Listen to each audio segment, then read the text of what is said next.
I'm sorry, who were the Maoris historically? Were they men and women of peace who sat around idyllically farming and having an Edenically civilized life? Or were they brutal, brutal people who did terrible things to each other and to people they met? The trade in decapitated human heads as a tool of bartering to buy goods, including muskets by the early 1800s.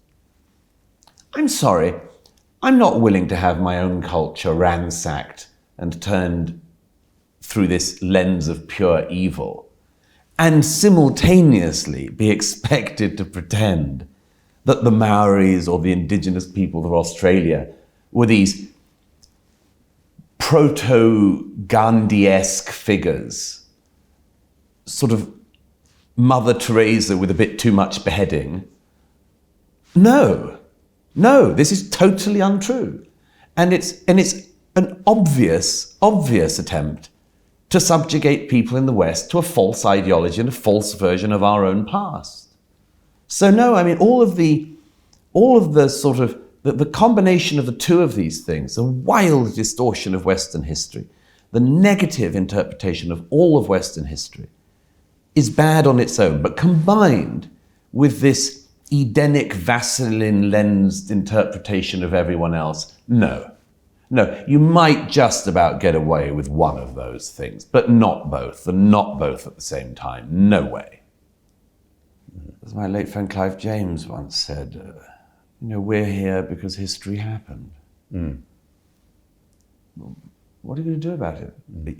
What are you going to do about, I don't know, the bombing of Dresden or Nagasaki, to use a couple of recent examples? What are you going to do about it? Cringe about it? Be powerless because of it? Be endlessly apologetic because of it? Why? What good would it do? Who would it bring back? Who would it placate? So the first thing is, the whole thing is in many ways simply pointless. The second thing is that obviously we've been through this period where what happens is Western democracies are expected to endlessly self-flagellate about our pasts. And it's some kind of, maybe you could say, overcorrection towards a certain view of the past that was prevalent, let's say, in the late 19th century. Okay. Well, as you say, first of all, we need a more balanced approach. And secondly, we're not doing this just to ourselves. I'm not having that anymore. Absolutely not.